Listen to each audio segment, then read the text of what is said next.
Selamat malam para pemirsa, ketemu lagi di Hot Room dengan saya Hotman Paris. Baru-baru ini Menteri Pendidikan dan Kebudayaan mengeluarkan peraturan untuk mengatasi kekerasan seksual di perguruan tinggi. Akan tetapi isinya seolah-olah melegalkan free sex di perguruan tinggi sehingga menimbulkan polemik. Inilah Hot Room tanpa persetujuan korban. Lembaga pendidikan kita tidak lagi aman. Di mana generasi penerus bangsa menuntut ilmu untuk mengejar mimpi mereka tercoreng dengan praktek kekerasan seksual yang dilakukan oleh oknum di lingkungan kampus. Sungguh miris. Tidak tinggal diam, Mas Menteri pun membuat peraturan untuk pencegahan dan penanganan kekerasan seksual. Tapi sayang, sungguh sayang, peraturan ini disalahartikan oleh beberapa pihak dengan berbagai asumsi dan interpretasi mereka masing-masing. Mr. IUC positive thinking saja. Mereka yang berkoar-koar tentang peraturan ini juga peduli untuk masa depan anak negeri ini. Tapi jangan hanya berkoar-koar, bla bla bla bla bla bla. Mari sama-sama pikirkan solusinya. Karena kekerasan seksual harus dihapuskan.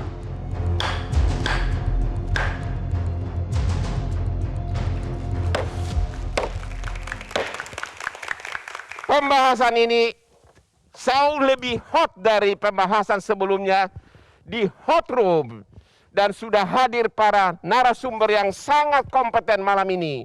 Di sebelah kanan saya ada Ibu Irma Caniago, politisi dari Partai Nasdem. Selamat malam, Bu.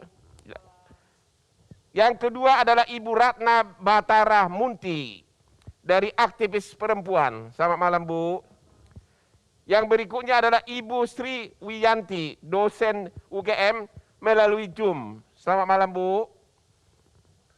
Ya, yang berikutnya di sebelah kiri saya adalah Bapak Fahmi Alaidrus, anggota Komisi 10 DPR RI dari Partai PKS. Selamat malam, Pak. Yang kedua di sebelah kiri saya Bapak Gus Pardi Gaus, anggota Komisi 2 DPR RI dari Partai PAN. Selamat malam, Pak, yang terhormat. Assalamualaikum. Waalaikumsalam. Yang ketiga Bapak Hujaifah Dimyati, Wakil Ketua Majelis Dikti Litbang PP Muhammadiyah. Dan tentu hadir di sini mahasiswa FISIP dari Universitas Pembangunan Nasional UPN Veteran Jakarta. Dan sebelum kita diskusi, kita lihat dulu VT berikut ini.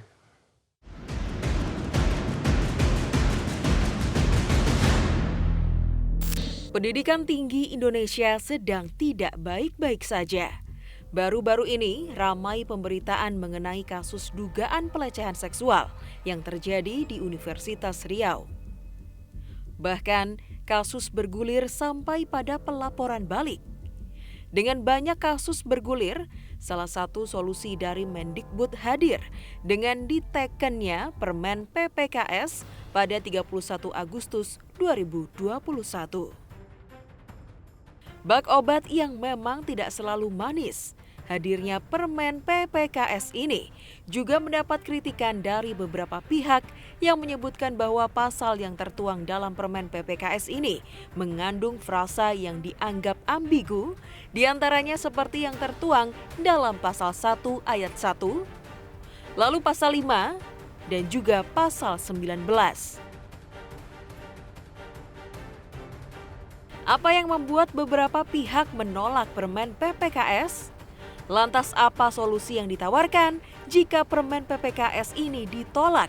Dan apa yang membuat Kemendikbud Ristek bersemangat membuat peraturan ini? Selengkapnya akan kami bahas dalam Hot Room tanpa persetujuan korban.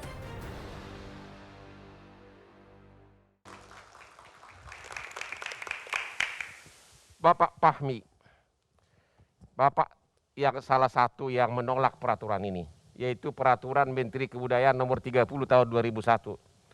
Di sini banyak perbuatan-perbuatan yang dilarang. Bagaimana pendapat Bapak? Saya ralat dulu barangkali Bang Hotman. Ya, Saya bukan menolak, ya, tapi menganggap peraturan menteri ini tidak lengkap. Akhirnya akan berimplikasi kepada tafsiran. Kalau ada persetujuan, maka semua yang dilakukan atau semua yang dilarang itu menjadi boleh. Begitu. tidak lengkap atau salah drafting? Salah drafting, Ya. kemudian dia harus dilengkapi. Jadi ini dua hal yang harus berjalan sehingga Permendikbud ini akhirnya sejalan dengan perintah atau amanah Undang-Undang Dasar 1945, Ya. pasal 31 ayat 3 yang jelas-jelas Ya. memerintahkan kepada negara, kepada pemerintah mengusahakan pendidikan, menyelenggarakan satu sistem pendidikan nasional yang meningkatkan keimanan dan ketakwaan serta akhlak mulia Ya. dalam rangka mencerdaskan kehidupan bangsa. Jadi peraturan ini sepenuhnya isi mencegah dan menangani kekerasan itu sesuatu yang sangat bagus. Bagus. Sangat setuju, tetapi harus ada tetapinya.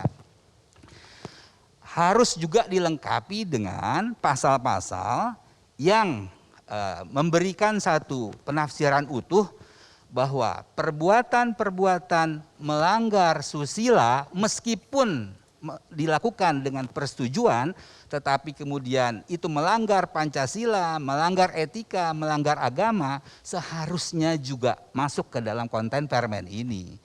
Permen ini kan sesungguhnya senafas sejalan dengan RUU TPKS. Senapa sejalan? Iya. Oke. Dan RUU TPKS masih di dalam pembahasan dan masih sangat kontroversi. Berarti menteri mendahului PKS? Itulah yang kemudian perlu kita permasalahkan. Kenapa RUU TPKS ini masih dalam perdebatan? Ya. Perdebatannya termasuk itu Ya. masalah yang tadi kita bahas. Ya. Tiba-tiba saja permen ini mengalir begitu saja. Ya. Bahkan di Komisi 10 juga kita tidak tahu.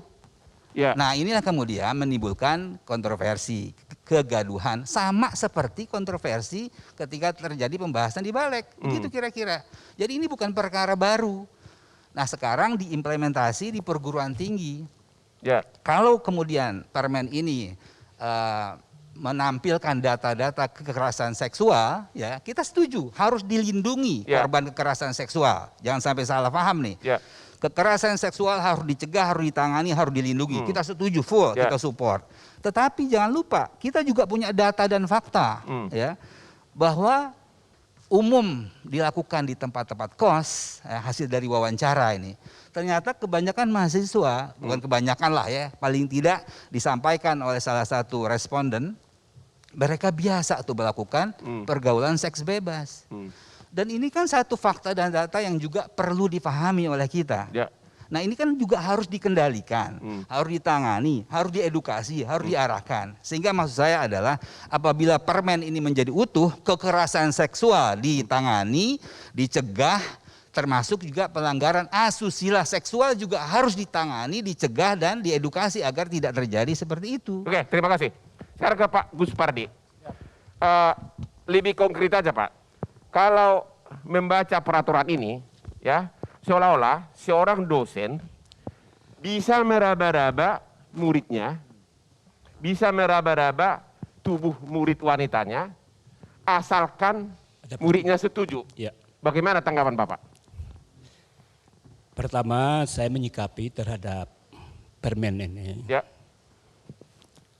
Saya sudah baca di berbagai mass media, Ya. baik media cetak ataupun online.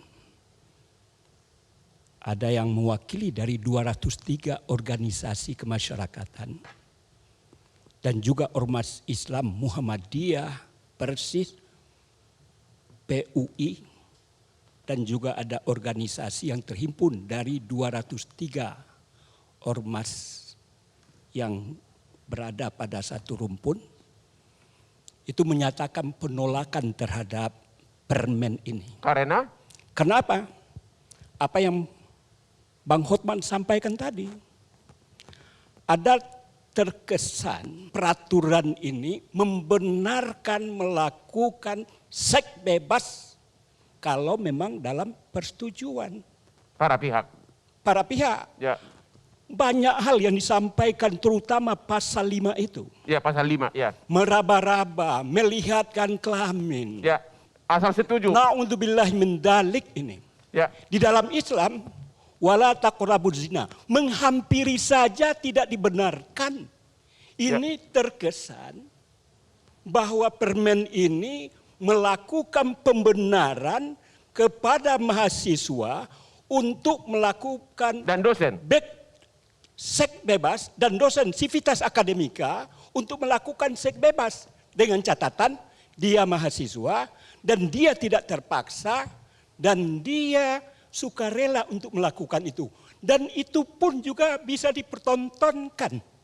Karena tidak ada satupun pasal yang menyatakan di mana ranah-ranah yang boleh meraba-raba tadi dan dia setuju itu. Tidak ada. Oke Pak. Artinya di permukaan umum, kalau seandainya Bang Hotman melakukan itu datang ke kampus, kemudian ada wanita cantik mahasiswa, dan dia setuju Bang Hotman raba dia sedemikian rupa, di dalam permen ini itu sesuatu yang dibenarkan. Dan ini bertentangan dengan Pancasila, bertentangan dengan Undang-Undang Dasar, bertentangan dengan Undang-Undang Pendidikan Nasional, bertentangan dengan Undang-Undang Perguruan Tinggi, di mana ranahnya itu mengacu kepada nilai-nilai adat, budaya, dan agama. Kita istirahat dulu Pak. Jangan kemana-mana sesudah yang berikut ini.